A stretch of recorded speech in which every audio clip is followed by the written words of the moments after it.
Bonjour à tous, bienvenue pour ce 9e épisode de Airtable Arena, l'émission où on est plein à faire du Airtable, à aimer cet outil et à vous en parler.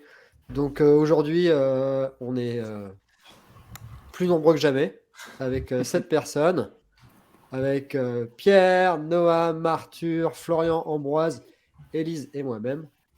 Et l'objectif d'aujourd'hui, c'est de parler de la thématique que va vous présenter Florian, puisque c'est sa thématique. Et d'ailleurs, on est tellement nombreux qu'il n'y a même plus nos noms qui s'affichent. Ouais, ça t'a vu? Il n'y a plus les vrais noms. Ah ouais. Donc Florian, je te laisse la main. Ok.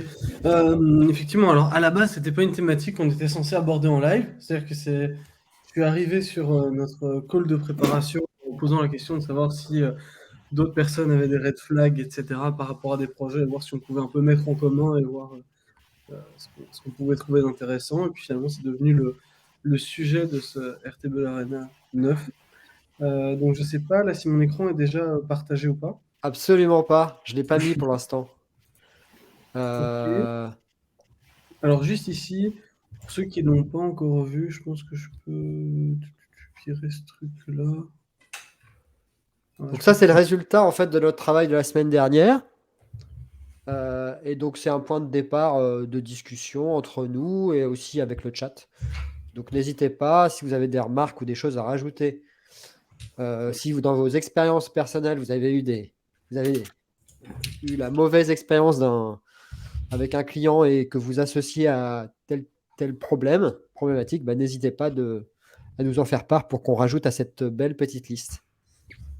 Alors on va peut-être la parcourir rapidement pour que... Ouais, Enfin, je sais pas si... Donc, alors on va dire que le premier, c'était budget global trop élevé. Alors celui-là, il peut paraître un peu vaste, mais je pense que de manière générale, quand on a des projets no-code, après ça dépend un peu des TJM, etc. de chacun, mais je pense que quand on a des budgets qui arrivent dans des plusieurs dizaines de milliers d'euros, en général, c'est déjà censé, ça peut en tout cas être un premier red flag pour dire, ok, parce que souvent ça veut dire que ça implique beaucoup de jours hommes, euh, et donc ça implique que ce sont des gros projets, ça veut dire qu'il faut une capacité de gestion de projet, ça veut dire qu'il faut avoir une certaine vision sur comment mener le projet, etc.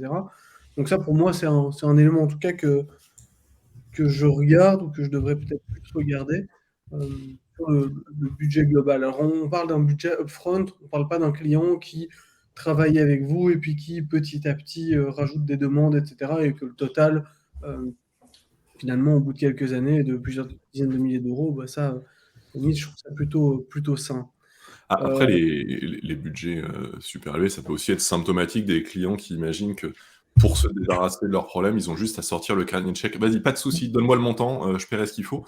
ouais. Et moi, j'ai eu un peu des clients comme ça qui disaient, mais le budget n'est pas un souci, je veux juste que ça marche. Et en fait, ils pensaient juste qu'en sortant le carnet de chèque, tout allait marcher, sauf que ben, un projet et un outil, a fortiori, ça marche si tu t'impliques dedans un minimum. Euh, Pendant la conception, et évidemment, une fois que la conception est faite, et pendant le déploiement, etc.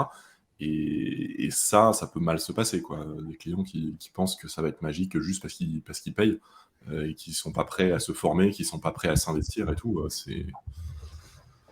J'en ai fait la douloureuse expérience.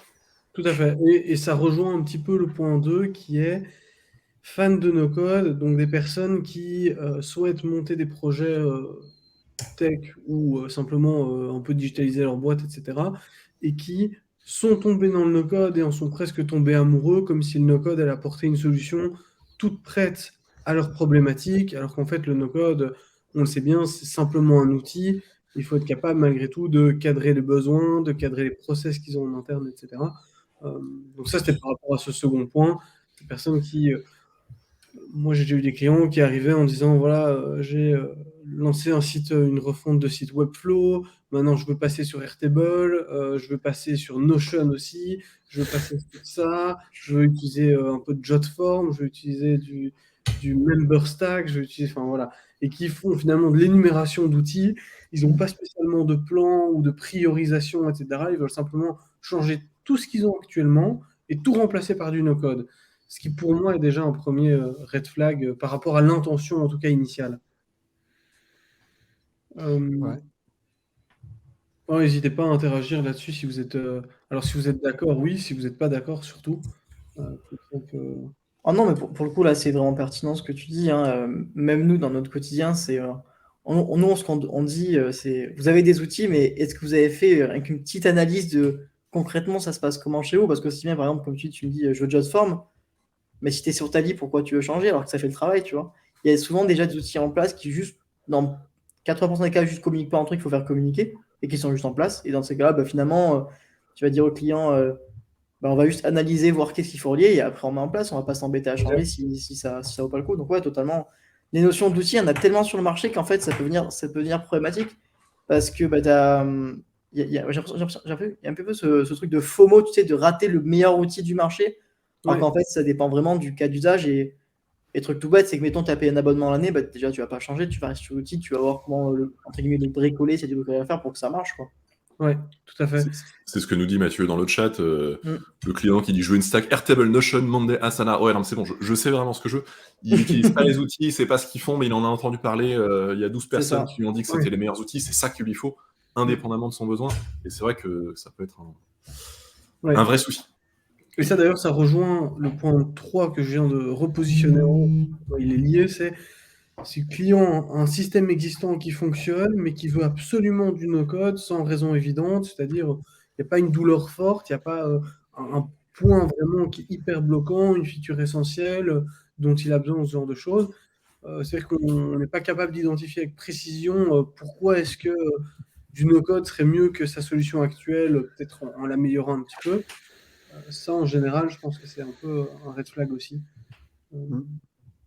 Tu peux remonter aussi le client qui n'est jamais disponible, parce que c'était ce que mentionnait Pierre tout à l'heure sur le budget trop élevé. Tu peux avoir des gens qui disent nos limites sur la thune. Par contre, je vais pas passer 1 heure avec toi, hein, j'ai pas le temps.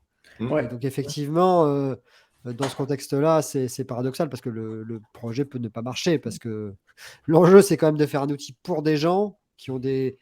C'est pas des user stories qui vont te dire précisément qui va être en face, qui va être derrière l'ordinateur et est-ce qu'il l'utilise correctement ou pas, quoi. Non, tout à fait. Il y a une grosse part d'humain, effectivement. Si tu n'es pas en mesure d'échanger avec le client, c'est compliqué. Après, il y a un peu Vas-y, Pierre. L'espoir des fois que l'outil va régler tous les problèmes, qu'il n'y aura pas besoin de se pencher sur les process, ça marche pas bien. Mais si je prends le bon outil, l'outil du moment, etc., tout va se mettre à bien marcher sans avoir envie de s'impliquer sur les process. J'ai eu un cas un peu caricatural d'un client qui me disait est-ce que vous avez un outil à me recommander pour réussir à avoir des décisions bien actées quand je sors de réunion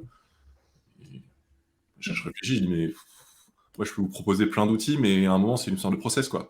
Si vous voulez avoir des décisions quand c'est une réunion, ben, ayez des process de réunion qui font que vous avez une décision à la fin. Vous pouvez prendre tous les outils que vous voulez, vous pouvez prendre une IA qui vous fait des résumés de ce que vous avez dit.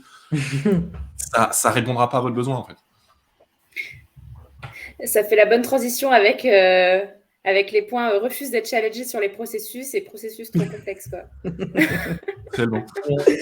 Très bonne transition, c'est clair. Wow. Donc, ces 2 points-là.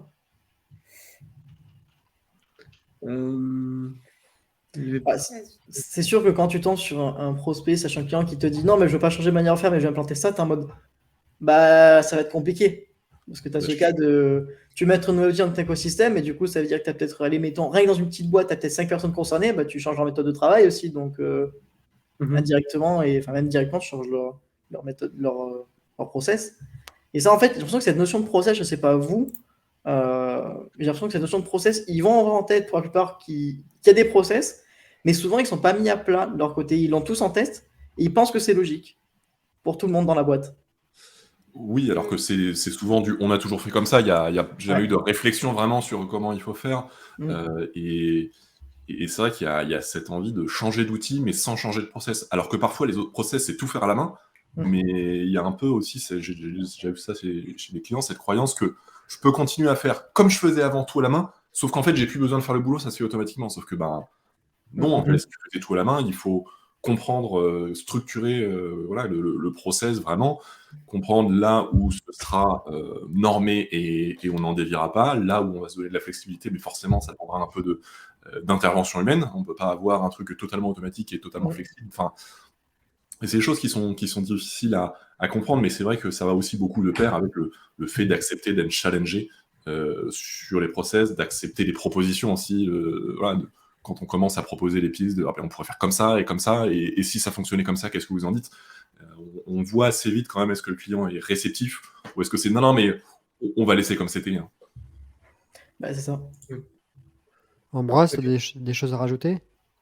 En fait, j'écoute beaucoup parce que comme c'est ma première participation et que j'avais jamais écouté non plus votre podcast jusqu'à aujourd'hui. Quoi? Et ouais, donc c'est la première fois que j'écoute et que je participe en même temps. Il a dit les termes. Ouais, c'est ça. Donc je me dis, bon, je vais prendre un peu écouter ce que vous racontez. Je trouve ça très pertinent. Et effectivement, avec pas mal de prospects, là où je mets vraiment le doigt, c'est sur comprendre les process internes. Parce que la majorité des gens qui veulent faire du no-code, aujourd'hui, le no-code, il est très mature pour des process internes en particulier. Pour des applications externes et des clients externes, on rencontre des difficultés qui peuvent être un peu plus challengeantes et parfois impossibles à contourner proprement. Mais pour des processus internes, c'est super important et pertinent. Et du coup, si en tant que consultant, on ne comprend pas ces process et qu'on ne comprend pas pourquoi c'est comme ça, on ne peut pas être vraiment pertinent sur comment est-ce qu'on va résoudre des choses.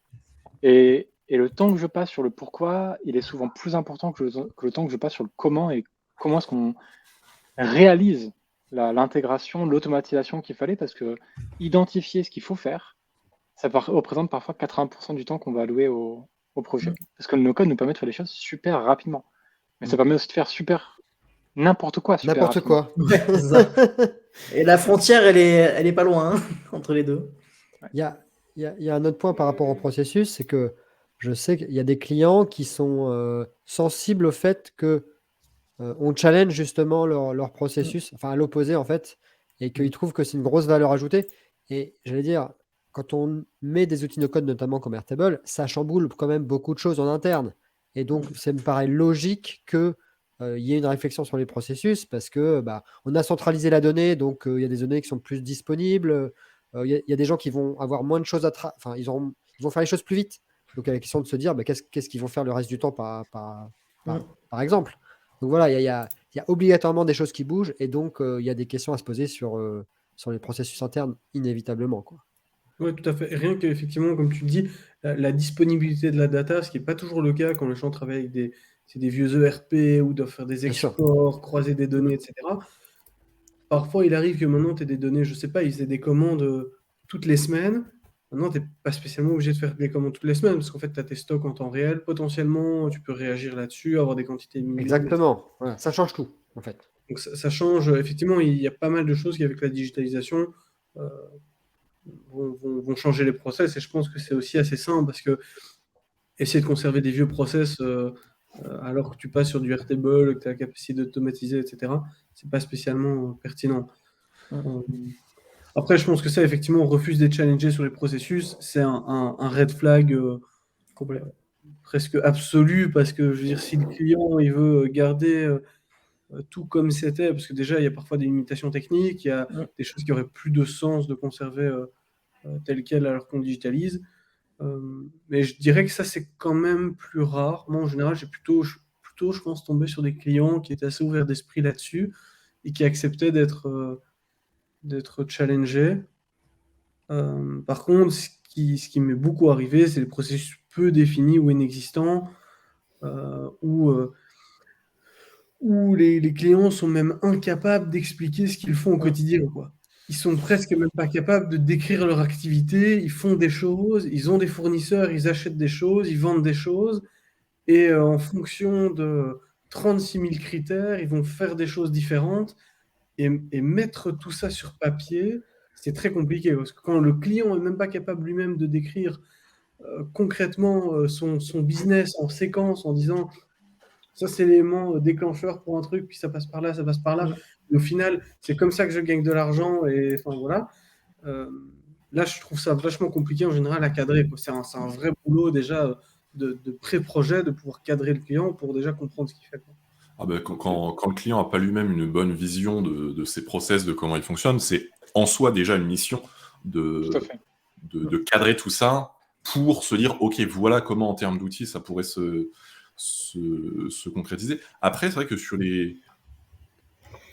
le problème de l'adaptabilité des processus, moi j'ai surtout eu des problèmes avec des clients, une personne ou vraiment des très petites équipes où c'est à la fois le décideur, la décideuse qui est utilisateur ou utilisatrice de l'outil, plutôt que sur les grosses équipes. Parce que sur les grosses équipes, il y a en général une conscience du fait que, bon, bah, de toute façon, il va falloir structurer les choses, il va falloir adapter les process, etc. Une Et ça maturité. va embarquer tout le monde. Et c'est d'autant plus simple que la personne qui prend la décision, généralement, n'est pas la personne qui utilisera l'appli. Mais c'est vrai que pour des personnes qui ont leurs habitudes, qui ont leur appli et qui, derrière, veulent automatiser ça et qui sont tout seuls, il y a des moments, j'ai beaucoup plus galéré, voire en fait, on est arrivé à une impasse où la personne dit franchement, je vois la qualité de ce que vous avez fait, je trouve ça génial, mais non, je l'utiliserai pas. Mm. Je trouve ça trop compliqué. Je préfère rester sur mon Google Sheet, ça va aller. Ouais, mais c'est exactement ça. Après, tu as aussi une question de maturité digitale, tu vois. Moi, j'ai eu le cas j'ai eu un cas cet été où j'ai été forcé en fait de cadrer au mieux, et le client en face de moi n'était pas capable de répondre en fait rien à mes questions de juste comment ça marche, etc. Et on s'est dit, on laisse passer quelques mois, digère déjà tout ce que je t'ai dit, et on en reparle dans 6 mois. Et là, on est au mois de février, on a revu ensemble, on a simplifié les choses. Il y a aussi, je pense, des fois, il faut laisser un peu de temps pour que ça fasse son petit bonhomme de chemin, j'ai envie de dire. Enfin, je sais pas toi, Pierre, comment ça s'est fini, mais des fois, il y a aussi cette option-là qu'il faut prendre et dire, voilà, maintenant, vous avez toutes les informations. Je vois bien que ça bloque trop. Écoutez, on en reparle un peu plus tard. Faites tester, voyez, et voilà, quoi. Il y a un peu de ça, parce que le cas dont je parlais, c'était en septembre, et j'ai justement cet après-midi un call avec ce même client. Alors, je pense que c'est pas exactement sur les mêmes sujets, mais en tout cas, on repartira sur un socle de compréhension commun, on va dire, sur ce qu'il est possible de faire ou pas, et moi, je serai plus vigilant sur certains points, et de leur côté également. Et c'est sûr que c'est aussi comme ça qu'on avance. De toute façon, ce qu'on fait, ça reste de l'IT. Les projets IT avec 100% de taux de réussite, ça n'existe pas. Et je veux dire, sur les gros projets IT dans les entreprises, c'est encore pire que ça. La plupart sont des fiascos. Donc, c'est normal que des fois, ça se plante. Si tous se plantent, je pense qu'il faut se poser des questions.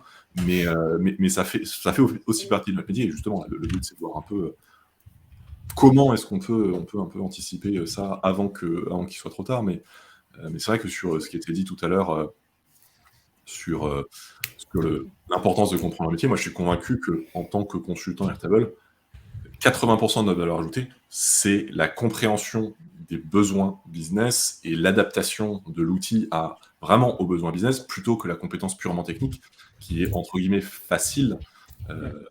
Ça nécessite évidemment de l'apprentissage, mais c'est pas là qu'est vraiment le cœur du sujet. Alors, tout à fait. après, là, il y a. Vas-y, Ambroise. Merci.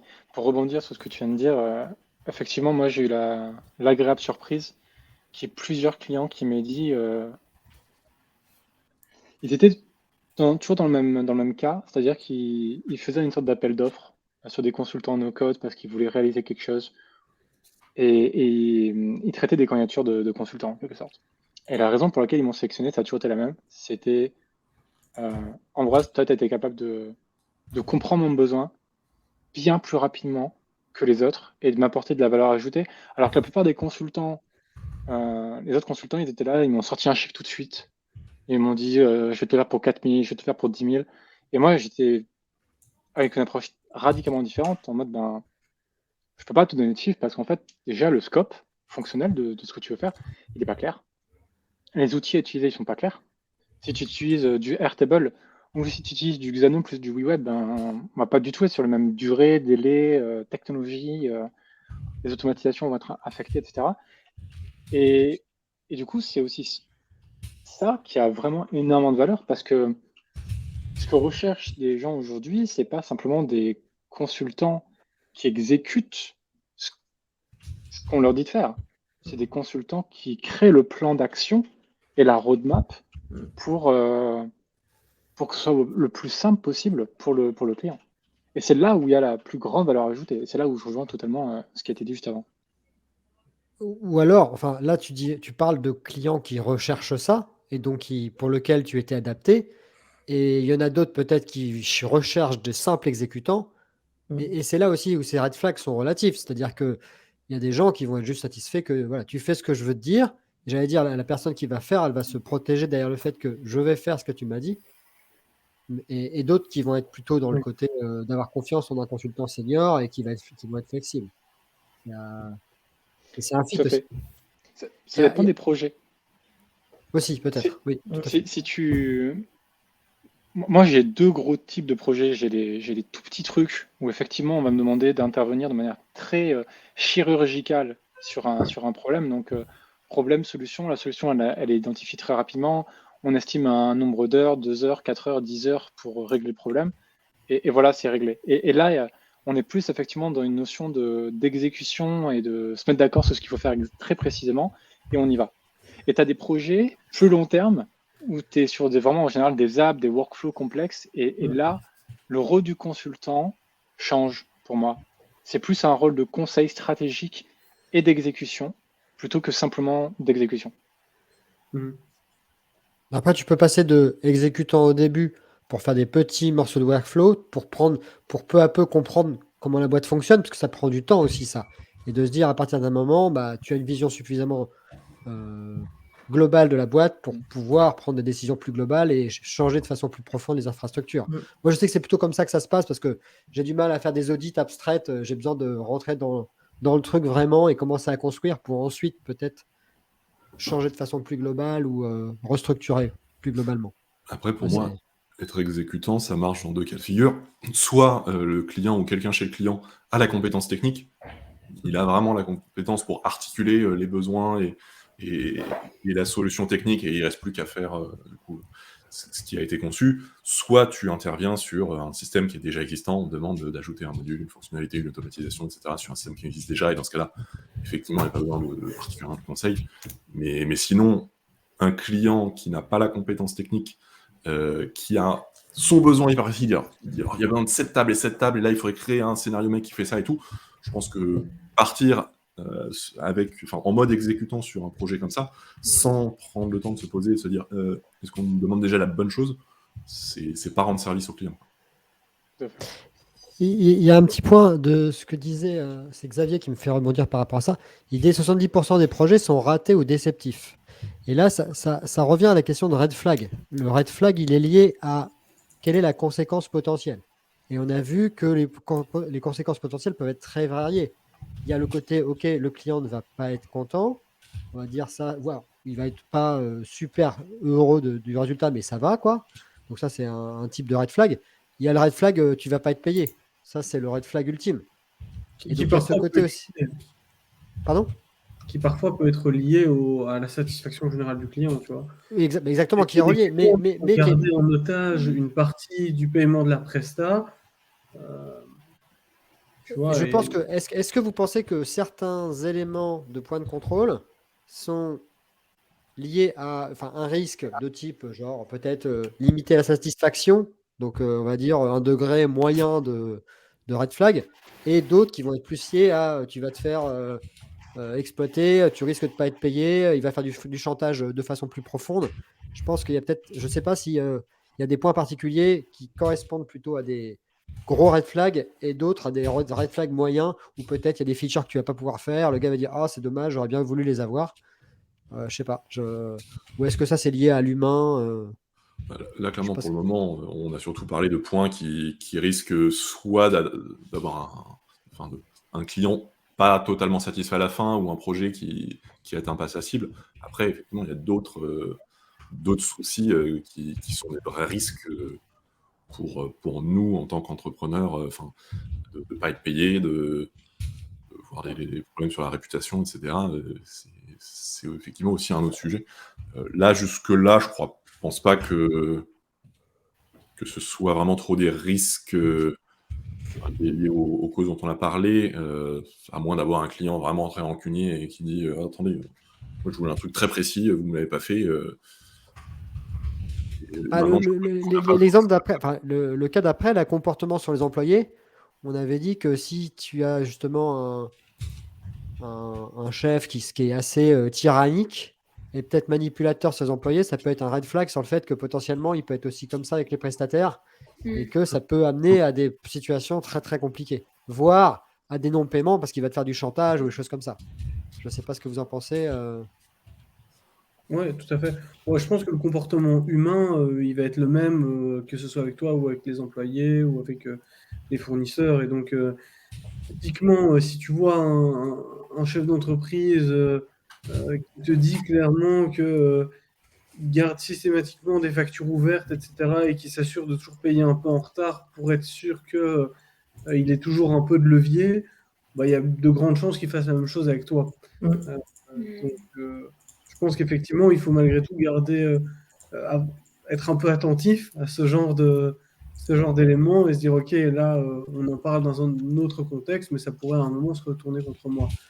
Et donc, ça, c'est aussi lié pour moi, par exemple, avec une mauvaise, ah bah, il est juste là, il était au bon endroit, avec une mauvaise fin de mission avec un précédent prestataire. Ça m'est déjà arrivé d'avoir des clients qui viennent en me disant ah ouais, j'ai fait développer une application par quelqu'un et tout, ça s'est très mal passé. Je ne dis pas que c'est systématiquement un red flag, mais en tout cas, c'est un point d'attention parce que bah, finalement, dans l'échec d'un projet, il y a souvent une responsabilité qui est partagée. Et c'est, je pense, souvent quand même sur des critères humains, sur un mauvais fit, et donc il y a quand même probablement une partie de la responsabilité qui incombe au client, probablement pas 100%. Et donc, c'est un point auquel j'essaie de faire attention aussi maintenant, dire si ça s'est mal passé avec un précédent prestataire, comment en tout cas faire en sorte que ça se passe bien avec moi. Aussi poser la question de savoir, comprendre ce qui s'est passé et pourquoi est-ce que ça s'est mal passé. Parce que oui, quand ça se passe mal avec un prestataire, ça peut être la faute du prestataire, la faute à pas de chance, ou ils n'étaient pas compatibles, etc. Mais ça peut souvent être de la faute du client aussi, et ça se passera mal avec n'importe quel prestataire, y compris nous. Alors, moi, la dernière fois, quand on avait parlé de ça, j'avais dit que c'était même, enfin, souvent lié au projet. C'est-à-dire que c'est effectivement le fait que dans un projet peut-être plus simple, ça se passerait bien et ça marcherait.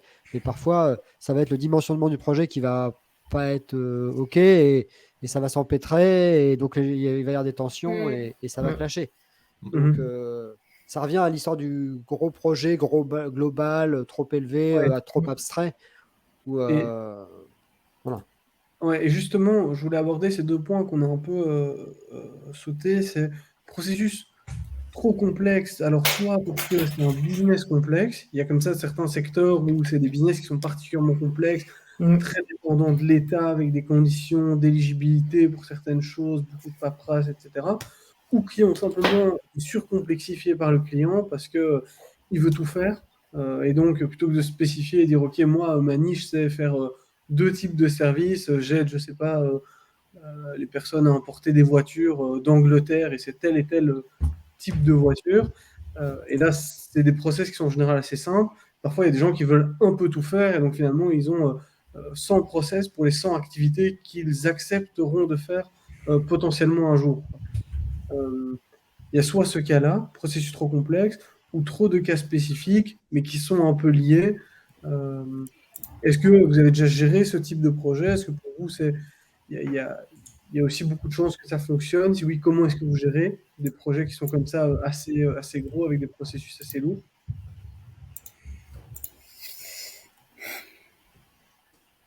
Je pense que c'est une question. Typiquement, Vas-y, Elise, vas-y. désolée, il y a un petit temps de latence, mais typiquement, c'est le genre de questions que moi je me pose souvent dans le cadre de projets industriels, de, on va dire, pilotage, suivi des cadences de production, ou parfois, finalement, il n'y a pas d'outils en fait, de suivi ou un Trello, ce genre de choses. Et du coup, la question qu'il faut se poser, ouais, c'est est-ce que c'est adapté en termes de volume de données, en termes de complexité, parce que voilà, dès que tu veux faire un outil qui planifie, qui gère les stocks, et quand tu as une nomenclature un peu un peu chargé, ça peut très vite en fait être un red flag et se dire, mais en fait, dans ce cas de figure-là, autant passer sur un ERP directement. Et parfois, en fait, c'est, comme tu disais, Florian, parfois, c'est des business qui sont juste complexes par nature, quoi. Et là-dessus, moi, je remarque aussi que les clients ont beaucoup de mal à se projeter sur les process éventuels plus tard. Typiquement, il y a les questions classiques. Une boîte qui va vendre 1 ou 2 produits. La structuration de la base de données est pertinente pour 1 ou 2 produits. Et si ça reste à 2 produits ou si on passe potentiellement à 50, ça va être vraiment impacté. Et donc, c'est vraiment important de projeter le client dans l'avenir et sur quelles sont les voies potentielles de développement. Parce que lui, généralement, par lui-même, il ne le fait pas quand il va faire le cahier des charges du aujourd'hui. Et il ne va pas trop penser à demain. Donc, c'est important d'aller dans le futur et de bien appuyer sur les cas spécifiques. Parce que quand il va te dire ça se passe comme ça, il ne va jamais te dire ah ouais, mais il y a tel cas, tel cas. Il va te le dire 3 mois plus tard. Donc, c'est vraiment important de dire vous êtes sûr que tous les cas que vous gérez, ils se gèrent comme ça. Il n'y a pas de cas particulier. Et typiquement, quand tu lui dis ça, il va te dire ah, mais oui, il y a ça, puis il y a ça, Ouais, c'est puis il y a ça. ça. Et c'est là où ça commence à. Voilà. Mais il faut En fait- vraiment appuyer parce que sinon, il ne sort pas de lui-même. Et en fait, de ces red flags-là, je pense qu'on peut.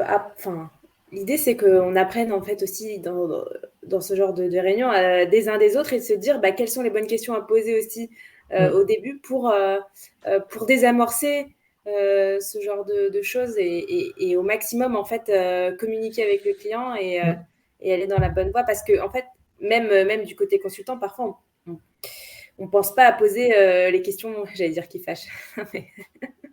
On pourrait ne pas insister, comme tu dis, Julien, à cet endroit-là, alors que ça aurait permis de désamorcer certaines choses. Moi là-dessus, je suis un peu dans la même team que Mathieu, qui disait dans le chat qu'il il joue pas au mec sympa, il appuie là où ça fait mal dès le début. Moi, je suis un peu pareil. Et en fait, pour moi, c'est un bon test. C'est-à-dire, il y a des clients qui aiment pas du tout et bon, de toute façon, le feeling se fait pas du tout au premier call et on bosse pas ensemble et C'est ça. ça va très bien à l'un et à l'autre. Et c'est vrai que c'est une bonne manière d'aller au fond des choses. Parce que des fois, tu découvres des sacs de nœuds pas possibles quand tu creuses un peu. Et en même temps, de t'assurer que le client sera bien ouvert aux propositions, au fait que tu le bouscules un peu sur certains points. Et c'est vrai qu'attendre le début de la mission pour le faire, forcément, c'est un risque parce que tu peux te trouver avec un client en fait qui n'est pas du tout ouvert à ce genre de choses. Il y a Olivier qui posait une question intéressante dans le chat, c'est quel est le rapport avec le no-code, tout ce dont on est en train de discuter. En fait, pour donner un peu de contexte, on est tous et toutes des consultants Airtable, donc un des principaux outils no-code, et on parle de comment partir sur de bonnes bases pour un projet, mais effectivement, ce qu'on dit n'a finalement pas beaucoup n'est pas du tout spécifique au no-code, c'est un projet IT, voire un projet plus général pour un client, c'est pas ultra spécifique au no-code, mais c'est vrai que c'est des problématiques qu'on rencontre beaucoup dans la communauté. En fait, c'est ça, c'est que même si on est dans le no-code, finalement, on a toujours un peu les mêmes questions quand on démarre un projet. Il y a toujours ces zones d'ombre à éclaircir. C'est pas parce qu'un outil comme Airtable est ultra simple de prise en main, même pour des personnes un peu novices qui n'ont pas forcément de notion de base de données, qu'il ne faut pas qu'on se pose des questions pour lancer un projet. Parce que typiquement, quand il y a une personne concernée, j'ai envie de dire, les risques sont pas très élevés, mais quand on met ça sur une équipe de 10 personnes, d'un coup, tu as plus de risques. Parce que déjà, il faut s'assurer que tout le monde comprenne l'outil, comment ça marche, est-ce qu'il y a des choses déjà existantes, etc. Donc, comme dit finalement Pierre, en fait, c'est des questions qu'on se pose un peu dans des projets un peu plus classiques, même dans la vie. On pourrait se poser exactement quels sont les red flags d'un déménagement, ça marche. C'est se poser les bonnes questions. Je sais, je suis en pleine dedans. C'est les questions finalement qu'on pourrait rencontrer tout le temps. Mais effectivement, il n'y a pas de spécificité de no-code. Là, juste on l'applique, nous, dans notre métier de consultant, sur des technologies no-code. Ambroise, tu vois une différence entre l'approche et les risques potentiels avec des clients pour des projets dev versus des projets no-code? Il y a des différences pour toi? Ouais, tout à fait. Il n'y en a pas tant que ça. Moi, je fais les deux. En gros, j'ai un projet dev que j'ai repris, fait par une agence qui a fait n'importe quoi. Le code, c'est de la merde. Il n'y a aucun respect des bonnes pratiques. Ça répond pas aux besoins du client. Et au final, la moitié, voire les 3/4 de ce qui a été fait, ça aurait pu être fait en no-code mieux, plus facilement, moins cher. Constat. le client ne veut pas changer son truc parce qu'il faut remettre de l'argent dedans, forcément. Donc là, bon, voilà, problème sur ça. À côté, il y a plein d'autres projets no-code que je réalise pour d'autres clients. Et la grosse différence, je pense que c'est le temps. C'est le temps qu'on met à faire les choses et c'est le temps qu'on met à défaire les choses. C'est-à-dire qu'en code, avec du vrai code, ou du low-code aussi, ça s'apparente un peu aux mêmes problématiques, le temps qu'on va mettre pour réaliser quelque chose de fonctionnel qui n'est pas super bien fait, mais qui fonctionne, et ensuite le temps qu'on va mettre pour comprendre ce qui a été fait, et le changer tout en s'assurant de rien casser, avec du code, c'est encore plus complexe avec du no-code. Et on est sur des délais qui peuvent faire x5, x20 en termes de temps réellement. Pour avoir fait du dev pur, je sais qu'avec des technologies comme Airtable Stacker, je peux faire 10, 12, 15 apps par an sans forcer. Avec du code, j'en fais 2 et c'est du full-time, quoi. Et c'est beaucoup plus dur. Et du coup, défaire des choses qui ont mal été pensées, c'est quand même beaucoup plus rapide dans nos codes. Alors là, je suis pas. Enfin, on s'éloigne un peu du Il y a les deux devs qui vont se taper dessus, je vous annonce, c'est parti, fight! Je suis pas tout à fait d'accord dans le sens où, par exemple, à l'heure actuelle, je trouve que les outils no-code, quand on commence un peu à les interconnecter, et c'est ce qu'essaye de faire NCScale, c'est que ça devient vite un peu opaque sur qu'est-ce qui est utilisé par quoi. Je donne un exemple, si on fait un scénario make et qu'on oublie de documenter le fait qu'on a utilisé un champ dans un scénario Bien make, sûr. on ne sait plus si on l'a lié via un field ID ou via le nom du champ. On peut vite se retrouver avec des effets de bord. On va changer un champ parce que maintenant dans Airtable, ça nous donne une fausse impression de sécurité parce que quand on veut le supprimer ou autre, il nous dit attention, c'est utilisé dans une vue, dans une automation. Oui, sauf qu'il ne nous dit pas quand c'est exploité par quelqu'un qui consomme l'API. Et donc, ça, par exemple, je trouve qu'en code, c'est plus facile parce que finalement, on peut faire une recherche complète sur l'ensemble du projet. Si on veut renommer un champ, on peut faire la refactorisation sur l'ensemble du projet un peu plus facilement. Et je trouve que, par exemple, je sais pas, on peut plus facilement traquer l'utilisation de certaines choses au travers du projet, dans son ensemble. Maintenant, ça dépend, je pense, de la complexité, projet code, etc. Mais moi, c'est un peu la limite de nos codes actuellement. C'est l'exemple aussi des fonctions qui testent la valeur d'un single select et tu changes la valeur des single select. Et alors ça, c'est le gros classique. Tu vois le cœur du problème, c'est la documentation. C'est-à-dire que ce problème que tu évoques en no-code, je suis tout à fait d'accord, c'est un vrai problème.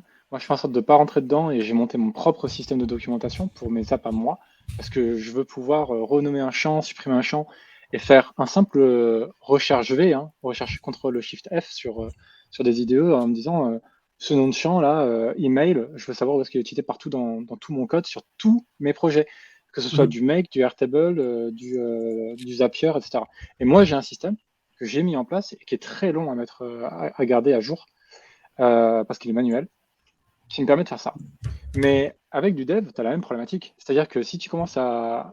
Effectivement, sur la marche est différente parce qu'avec du no-code comme Airtable, avant qu'on ait ce super truc qui fait que quand tu changes un champ, ça te dit c'est utilisé là, là, là, là, là, ben, si tu l'avais pas toi-même documenté, tu n'avais aucun moyen de le savoir. Et du coup, maintenant, déjà, ça t'aide. Mais dès lors que tu vas intégrer des third parties, des prestataires externes, tu retombes sur le même problème, en code ou en no-code. Que tu fasses un appel API, tu fournis des noms de variables et ça réutilise des noms de variables de manière dynamique et tu casses des trucs comme ça, tu peux avoir l'exemple les mêmes problématiques avec du code. Et d'ailleurs, pour rebondir sur ce que tu dis et revenir sur le sujet, un des gros red flags, ça peut être de repasser sur un truc qui a déjà été fait, que le client dit non, c'est bon, il y a déjà tout ça qui a été développé, et tu ouvres le truc et c'est un bazar pas possible, c'est totalement inutilisable, ça a été fait à l'encontre du bon sens, et moi, ça m'est jamais trop arrivé, mais j'en ai entendu beaucoup d'histoires de la part d'un certain nombre de personnes ici. Mais c'est vrai que repasser après quelqu'un, que ce soit code ou no code, c'est un peu du qui tout double, quoi. Il y a des fois où ouais, c'est parfait, tu peux reprendre où ça s'était arrêté, et d'autres fois où tu te dis bon, je pense que ça ira beaucoup plus vite si je recommence tout que d'essayer de comprendre comment ça marchait, quoi. Moi, mes pires expériences, c'était avec Bubble. Ah, mais Bubble, c'est encore pire qu'Airtable, clairement. Mais ouais, jamais je repasse sur un autre dev Bubble après, à moins de le connaître et savoir qu'il bosse un peu proprement. Mais Ouais. Alors, je continue sur les autres points comme ça. Ouais. Vas-y. De clôturer. Changement du cahier des charges en cours de route. Bon, ça, je pense que c'est un peu le truc classique. Alors, c'est pas spécialement un red flag dans le sens où je pense qu'il faut être capable de se montrer agile et s'adapter aux besoins du client qui peuvent évoluer, etc. Mais il faut voir l'ampleur du changement, quoi. C'est-à-dire que si on part sur un truc qui est censé être relativement simple et puis que toutes les semaines, le client rajoute un cas spécifique, un truc, un machin, là, c'est vraiment le projet qui commence à devenir un peu tentaculaire et on peut vite s'embourber dedans parce que finalement, les choix qu'on pose d'un point de vue technique dépendent de la complexité qui a été exprimée initialement. Et si cette complexité, à chaque fois qu'on rentre dans un niveau, on commence à voir que ça se divise encore en deux embranchements, etc., la complexité elle devient exponentielle et le système a peut-être pour ça. D'ailleurs- J'ai un exemple sur ça. Oui. En ce moment, avec un client qui ne sait pas vraiment ce qu'il veut. C'est-à-dire qu'il envoie des mails de manière automatique. Et le premier système qui a été mis en place, c'est un envoi d'email individuel. Donc ça passe par SendGrid et ça envoie plein d'emails à, par exemple, 10 personnes. Et du coup, côté Airtable, on retrouve 10 lignes. Parce qu'il y a une sorte de copie de ces envois SendGrid sur Airtable. Et une demande du client, c'est de fusionner ça en une seule ligne sur Airtable. Mais en parallèle de cette demande-là, on a d'autres demandes de fonctionnalités qui sont pour chaque individu de savoir s'il a lu le message qui lui a été envoyé dans du Airtable et savoir s'il a cliqué sur les liens dans le contenu. Il y a du bruit dans la vidéo, je sais pas. Ouais, c'est qui est en train de... Il y a quelqu'un qui est en train de taper au clavier, je pense. Pardon, c'est peut-être moi. J'ai oublié mon micro. Et du coup, là, on a un peu le cul entre deux chaises avec... on ne sait pas quelle va être l'approche choisie par le client parce qu'en parallèle, on développe des fonctionnalités qui sont incompatibles avec ce changement avec cette demande de changement du client. Si on migre tout avec un seul envoi d'email envoyé en gros en CC, comme des emails standards, eh bien, on peut plus savoir qui clique sur quel lien et on peut plus savoir qui a lu l'email parce que c'est plus individuel. Et du coup, ben, on sait pas. Là aujourd'hui, je sais pas. Mais comme c'est pas moi qui gère le projet, j'attends de voir. Moi, j'ai juste dit au client que attention, si on change le système comme il est en train de le demander, on va casser 2 fonctionnalités qui semblent être critiques dans son besoin. J'aurais tendance à dire que c'est pas au client de déterminer à quoi doit ressembler la base de données. C'est le client, il a des fonctionnalités, il a des process, etc. qu'on doit creuser au maximum. Typiquement, j'aime bien savoir avec le client dans quelle direction on part, même si j'ai un périmètre restreint sur le début de la mission, savoir que, ben oui, mais à l'avenir, on veut faire ça et ça et ça. Ça permet de faire dès aujourd'hui des choix techniques qui permettront de supporter ça plus tard. Alors que si je le sais pas, je vais faire juste mon périmètre aujourd'hui et demain, ils diront ah oui. On avait oublié. Ouais, mais non, ça va pas être possible. Là, c'est pas du tout prévu pour. Donc, enfin, le client peut pas, s'il n'a pas la compétence technique, il peut pas juste avoir la main pour dire ah non, mais ça, cette table-là, j'en veux pas. Non, la table, c'est moi qui la gère. Je la mettrai à la fin si tu veux. Je te fais une nouvelle table où je regroupe les 10 mails, je les regroupe sous un mail, etc. Toi, tu regarderas cette table-là, mais moi, mes 10 mails individuels, j'en ai besoin. Enfin, de mon point de vue, on peut pas trop transiger là-dessus parce que si le client détermine le cahier des charges fonctionnel et en même temps détermine certaines conditions très techniques dans lesquelles ça va être réalisé, on s'en sort plus. On arrive à des choses hyper contradictoires en fait. Et notre boulot devient de gérer la contradiction et plus de créer de la valeur. Ça revient un peu sur le sujet évoqué juste avant, qui est les cahiers des charges changeants. Parce que ça, typiquement, c'était pas un besoin qui avait été émis auparavant, ça avait peut-être été dit comme ça, on aura un système de communication entre les gens, sans aller plus loin dans les fonctionnalités, le périmètre fonctionnel. Et derrière, c'est un projet long terme, c'est sur plusieurs mois, donc chaque semaine, il y a des sprints sur des choses. Et là, le sprint actuel, c'est sur le système de communication. Et chaque semaine, on est un peu en train de potentiellement défaire ce qu'on a fait la semaine dernière, parce que...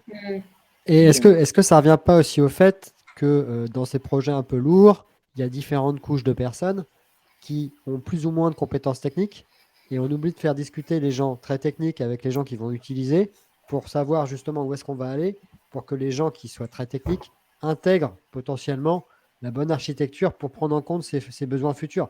Parce que c'est un peu le problème avec parfois quand il y a un mec qui fait de la gestion de projet au milieu, il n'a pas la compétence technique pour se projeter dans quelle architecture mettre pour le futur, quoi.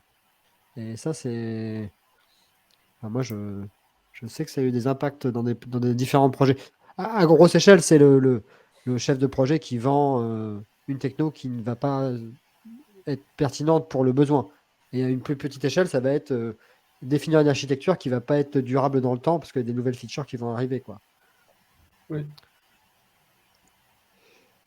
Ouais, alors je sais pas si tu attends vraiment une réponse. La réponse est très simple. Non. On n'a même pas encore commencé à intégrer les gens qui vont vraiment utiliser le produit dedans. Ah Donc, ouais. j'aurai la réponse plus tard. Alors Oh après, là là là là. c'est un client qui utilise ça pour ses équipes, donc il estime qu'il sait comment ses équipes Ah, il fonctionnent. sait pas, c'est tout. Donc, C'est peut-être même le premier red flag dont on aurait pu parler. Un manager ne sait jamais. Ne pas impliquer les utilisateurs dans l'outil Non, avec non. juste un manager ou un dirigeant qui disent non, mais c'est bon, voilà comment il fonctionne. Et d'ailleurs, pour moi, la révolution, là, on sort un petit peu du projet, mais c'est pas Airtable la révolution. C'est le fait que tu puisses co-construire avec l'utilisateur final parce que le mec, il n'est pas trop perdu dans. Tu vois. Et donc, en fait, la révolution, si tu reprends des vieilles démarches de gestion de projet à la débile avec plusieurs couches, des mois et des réunions, bah, en fait, tu obtiens exactement les mêmes problèmes qu'avant. Et Airtable ou pas Airtable, ça change strictement rien. Enfin, c'est ma position par rapport à ça. Donc, si tu as des utilisateurs au-dessus le manager, et de l'autre côté, il y a un chef de projet et puis un mec qui est tech qui fait, et qu'en fait, chacun reste dans son périmètre, enfin, je vois pas comment ça peut marcher, quoi. Non, complètement. Bon, c'était mon coup de gueule de la session. Il y a un moment où je gueule, c'est toujours comme ça, c'est important. Voilà, c'était là. Non, mais Après, c'était fort à propos, c'était parfait. Je suis tout à fait d'accord. Quand je gère des projets avec mes clients moi-même, c'est pas du tout comme ça que je fonctionne. Et les rôles, typiquement les rôles les rôles et les permissions font partie des premières choses que j'aborde. Et ensuite tester avec les différents types d'utilisateurs pour avoir des comptes de persona test. Pour chaque persona, avoir au moins un compte de test sur lequel tu testes l'intégralité de ton workflow. Pour moi, c'est une très bonne pratique, quoi. Après, dans le chat, on a une question sur l'urgence. Est-ce que l'urgence de la mission, de la demande, est un red flag? Moi, j'aurais tendance à dire oui, dans deux cas de figure. En fait, l'urgence, la plupart du temps, c'est injustifié. Le client veut tout ça pour tout de suite, parce qu'il ne sait pas combien de temps ça prend en vrai, et qu'il préfère l'avoir rapidement que moins rapidement. Donc, pour moi, il y a deux cas de figure qui sont vraiment embêtants. C'est soit c'est effectivement injustifié, mais le client ne veut pas en démordre. C'est non, mais moi je veux ça dans 3 semaines. Pour moi, c'est un no-go direct. Soit c'est justifié, genre il doit utiliser pour tel projet ou telle présentation, je sais pas quoi, qui est effectivement dans 3 semaines. Et là, j'ai envie de dire, c'est un red flag dans le sens où tu as zéro flexibilité, tu sais, tu as encore plein d'inconnus et c'est le temps qu'il faudrait pour cadrer le projet, mais il faut déjà que tu aies délivré à ce moment-là. Et là, j'ai envie de dire, j'ai pas forcément envie de m'embêter avec ça. 3 semaines, t'es très gentil. Hein. Moi, mon record, c'était du dimanche matin pour le dimanche soir.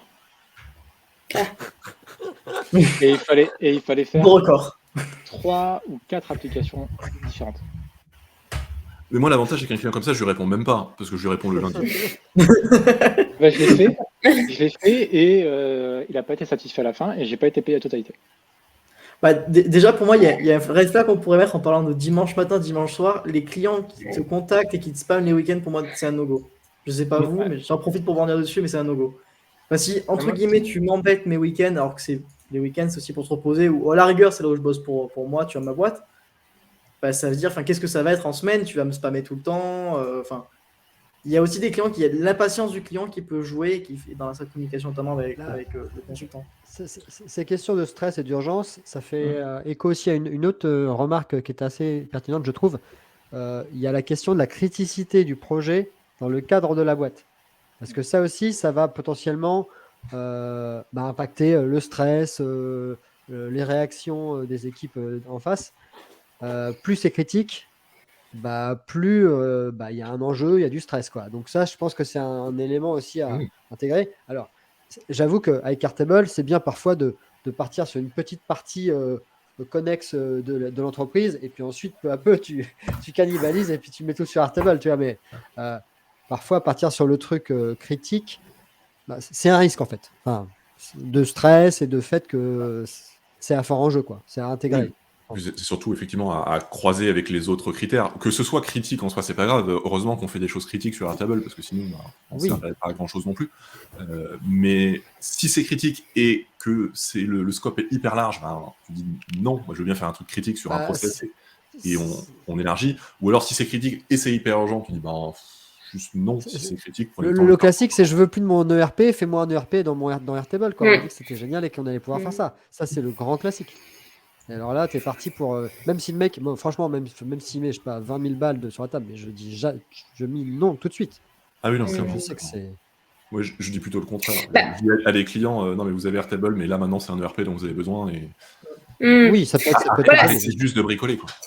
s'il y a déjà un outil, un ERP, ouais. Mais après, si c'est une personne, par exemple, qui aujourd'hui suit les cadences à la main et qui veut un premier outil pour Ah bah oui, bien suivre sûr. une petite production, voilà, pas trop complexe, ouais.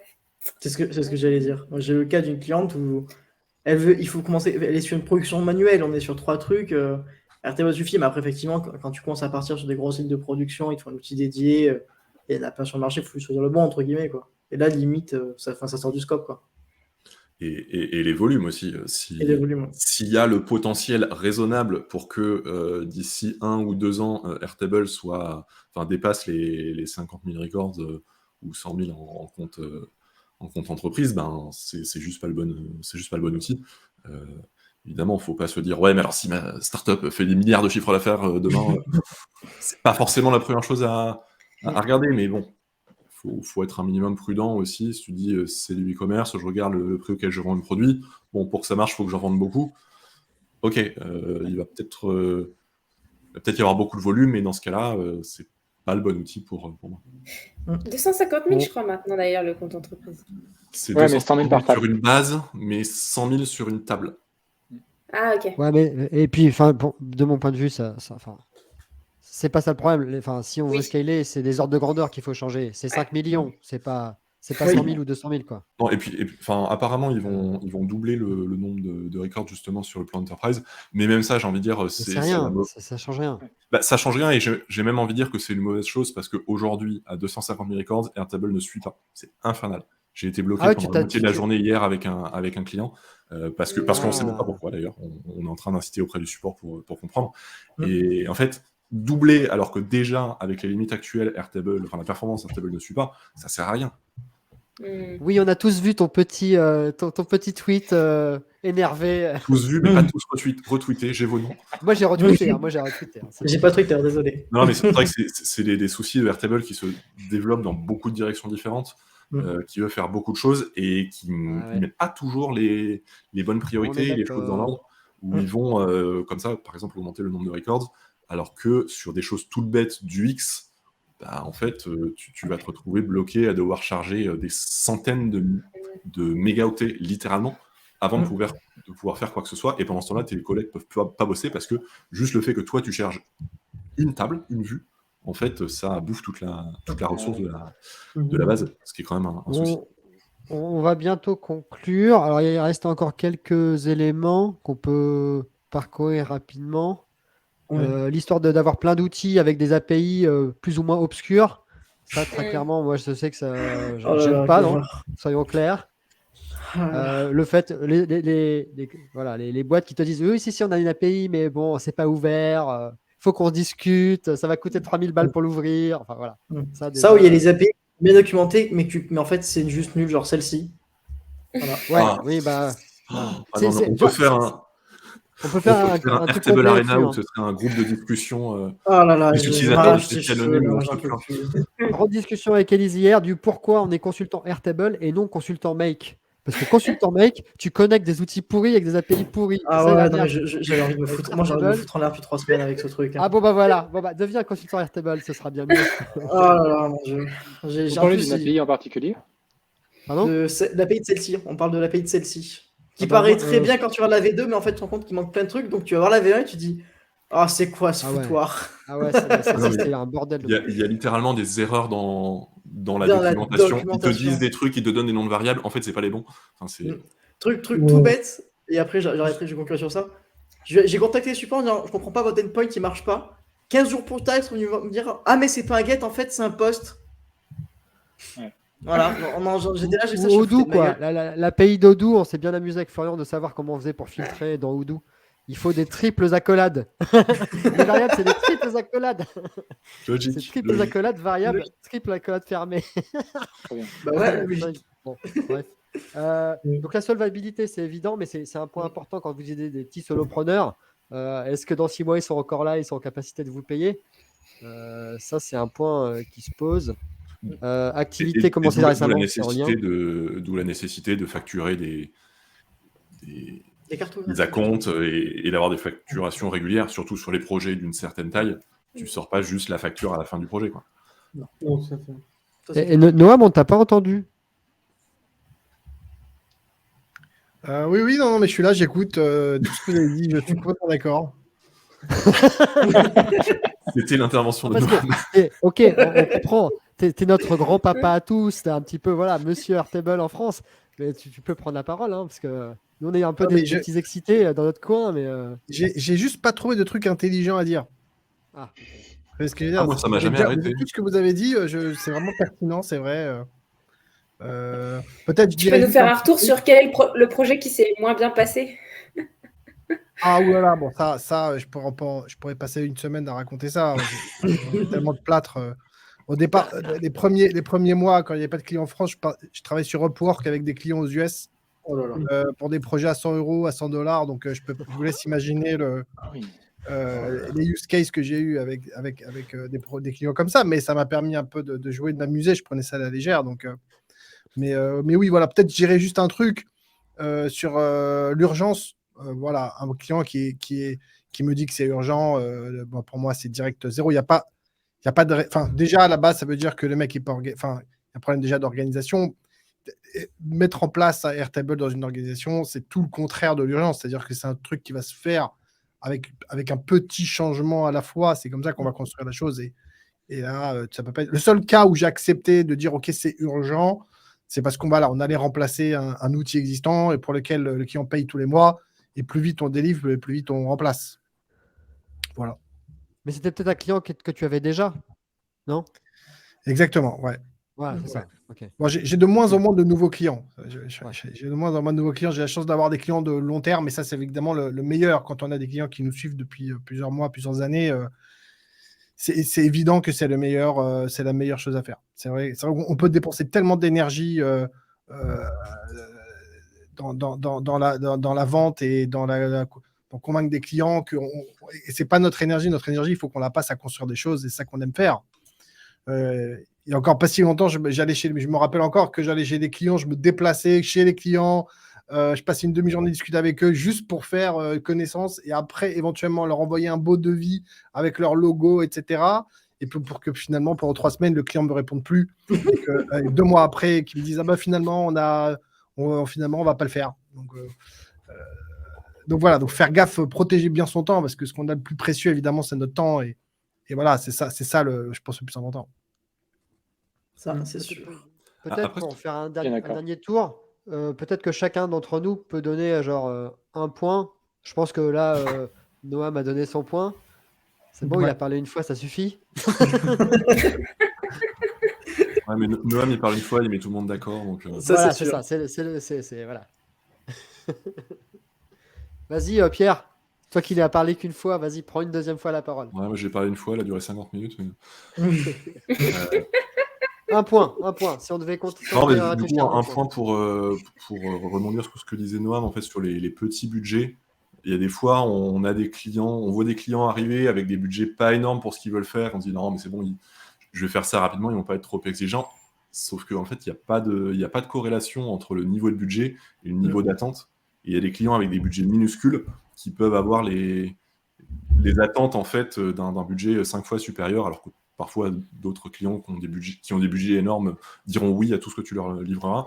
Et juste ne pas partir du principe que parce qu'un client a un petit budget, même qui se compte en centaines d'euros, il va accepter un petit truc. Ça ne veut pas dire qu'il ne faut pas y aller, surtout quand on commence, mais au moins s'assurer que ça va passer. C'est ok, c'est ça que vous voulez, mais vous avez conscience que votre budget, bon, c'est quand même limité.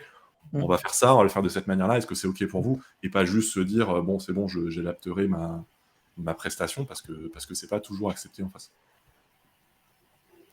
Arthur? Mais juste, les amis, moi je vais devoir y aller. Je vous envoie le lien dans le Slack, comme ça, si quelqu'un veut partager son écran, il peut toujours Non, le mais là, faire. on fait juste le dernier tour de table et puis après, on Ok, ça on se va. dira au revoir.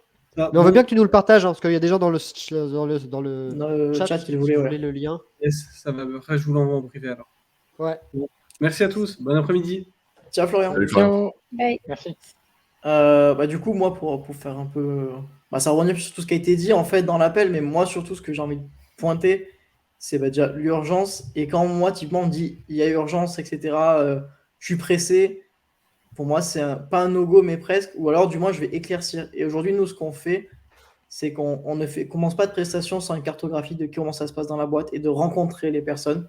Mais on fait l'effort si on voit qu'il y a une certaine réponse en face de nous. Parce que si tu mets déjà 3 semaines à répondre qu'à notre premier mail, on fera pas cet effort-là.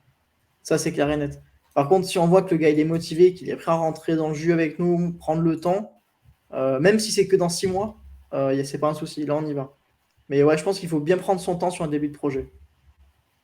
Voilà. Élise? Ouais, c'était pour rebondir sur ce que disait aussi Pierre. Et donc aussi parler plus de la dimension projet, impact positif, économie sociale et solidaire, etc. Où du coup, on aurait tendance à se dire, oui, je vais...